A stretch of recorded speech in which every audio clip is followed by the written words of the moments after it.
Muchas gracias, doctor Khan.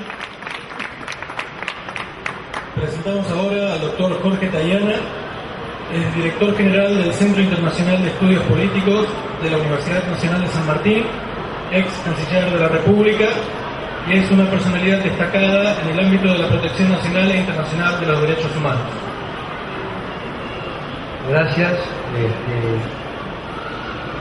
Estamos en la Feria del Libro, así que quiero comenzar con una referencia a un libro que no tiene que ver exactamente con la tortura, pero tiene que ver con algo que muchas veces se le asemeja, y que es la privación de la libertad. El libro que mejor explica qué es, qué se siente cuando se está privado de la libertad, cómo es el paso del tiempo, que resulta inasible, es La montaña mágica de Thomas Mann.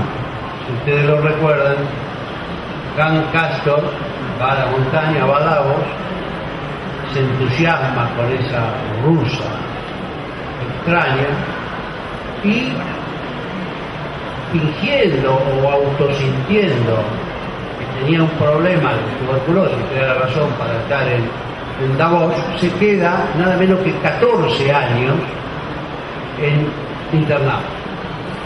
Y lo que él cuenta es que los días, las semanas, los meses y los años pasan sin referencia, porque todos los días la rutina es igual, no se hace prácticamente nada distinto, entonces no hay nada que fije el tiempo. Eso es lo que le pasa a la mayoría de las personas que están privadas de libertad en situaciones donde el hacinamiento, la falta de posibilidades laborales, la falta de vínculo con la familia, el aislamiento, lo obligan a estar simplemente a través del paso del tiempo. Por eso los presos, que tienen todo un tráfico de pastillas para dormir, actualmente, dicen, cuando toman las pastillas, cuando se duermen, que le están robando años al juez, porque si uno duerme 8 horas, le roba un tercio de la sentencia, pero si duerme 12 horas, le roba la mitad de la sentencia. Eso es sobre las personas privadas de la libertad. Yo estuve privado de la libertad, así que conozco bastante bien el sistema judicial, el sistema policial y el sistema penitenciario, federal, provincial. Después me dediqué a recorrer cárceles, así que añadí más experiencia.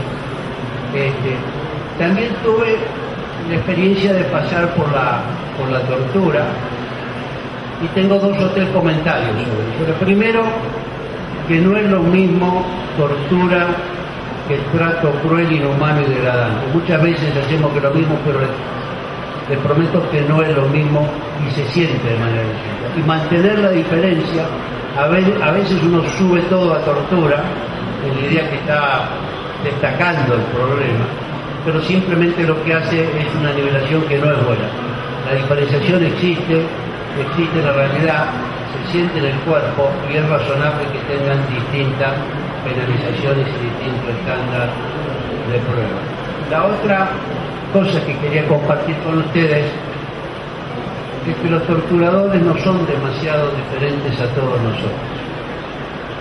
Son personas que se degradan moralmente al torturar, pero yo he tenido la posibilidad de ver jóvenes que ingresaban al sistema de la fuerza de seguridad y eran unos muchachos buenos, nuevos, sin ninguna maldad, y poco tiempo después, o un tiempo después, entraban en un sistema de entusiasmarse y se transformaba en algo que uno decía, este es una mala persona, pero no son esencialmente distintos a nosotros, se convierten o los convierten una realidad institucional, una práctica y unas posibilidades en un nivel de degradación, porque obviamente la tortura lo que busca es degradar, es humillar, pero lo que hace sobre todo es degradar al que la practica. Hay 2 grandes razones para la tortura: el obtener información, usarla como práctica de investigación,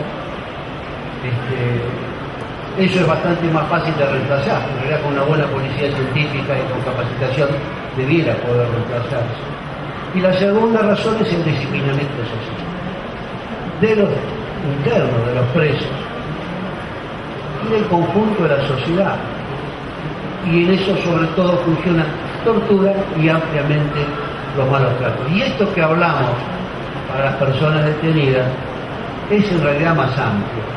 Las personas que están en situación de vulnerabilidad o de riesgo de ver agredida su dignidad y ser sometidos a tratos crueles, inhumanos, degradantes o a tortura, son todos aquellos que sufren encierro, que están en instituciones cerradas. Esto ha sido largamente estudiado por la sociología, por el derecho, las instituciones cerradas, las cárceles, los cuarteles, las instituciones psiquiátricas, las instituciones de menores, todas ellas dejan en una enorme debilidad al interno, muchas veces privado de derechos, como el caso de las personas que tienen cuestiones de salud mental, y esa situación de asimetría en el poder al final lleva a que el control de esa población se haga a través de la violencia y la humillación del maltrato. Por eso es tan importante que haya apertura, que haya control de la sociedad, que se abran las puertas, que se pueda ver adentro, que se escuche y que obviamente haya un servicio penitenciario y una autoridad judicial, fuerza de seguridad, que cumplan con su labor. Señalaba el doctor la cuestión de los médicos. Yo quiero agregar una cosa pequeña y específica, que son los médicos forenses. Cuando uno llama al médico forense y le muestra la tortura, la quemazón que producía por lo menos la picana, es una muestra muy clara de la piel quemada.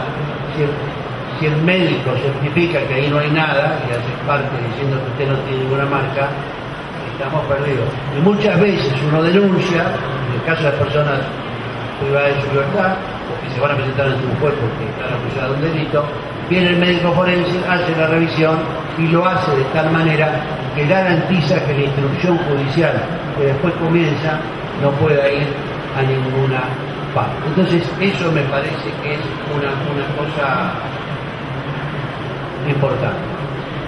Hay dos deudas pendientes. Argentina ha hecho muchas cosas contra la tortura. Desde 1813 para acá la hemos tenido, pero también se la ha combatido. Y obviamente después de los procesos de crímenes, de violaciones masivas y reiteradas de los derechos humanos de la dictadura, hay una mayor conciencia social. Sin embargo, hay que tener presente dos o tres cosas. No hay tortura si no hay algún nivel de aceptación social de la tortura. La tortura es una práctica social y para que desaparezca debe estar clara y masivamente repudiada y condenada por la sociedad. Y eso no siempre sucede. Y un elemento, una prueba de eso, es lo que decía el doctor Díaz. Un condenado. Hay un condenado porque tuvo alguien que torturó, o que tuvo negligencia y permitió la tortura, o hay un condenado porque por el contrario se lo considera una práctica y los que hacen la vista gorda deben ser absueltos de toda responsabilidad. Conclusión: mientras haya impunidad no hay posibilidad de acabar con la tortura. Es una tarea social, pero es una tarea también específica de castigo a los responsables. Termino con dos deudas que tiene todavía la sociedad nuestra. Tenemos dos leyes muy buenas que tienen que ver con esto. Una ley reciente de noviembre que creó la posibilidad de una comisión nacional que está a favor de lo que llama, permite la puesta en marcha del control que establece el protocolo adicional contra la tortura de Naciones Unidas, que estaba ratificado en el 2004. Del 2004 hasta el fin del 11 se tomó el sistema argentino y finalmente el Parlamento en aprobar una ley que crea un mecanismo que permite las visitas imprevistas sin anuncio a las distintas cárceles federales y provinciales. O sea, permite un avance cualitativo en ese punto. La otra ley que también le falta la reglamentación es la ley de salud mental. que tiene otros aspectos, pero que también en este aspecto la reglamentación impuesta en plena vigencia permitiría un avance importante en la lucha contra la tortura. Para terminar, la campaña tiene sentido, tiene que ser permanente, es una iniciativa extraordinaria que ha tomado la Defensoría y que impulsa con gran entusiasmo Estela Martínez, y creo que eso, Estela Mari Martínez, y creo que eso nosotros debemos apoyarlo y darle continuidad. No es una tarea que se acaba en un día, no es una tarea que se acaba en una semana, contempla publicaciones, actividades, pero lo central es que todos seamos capaces de decirle no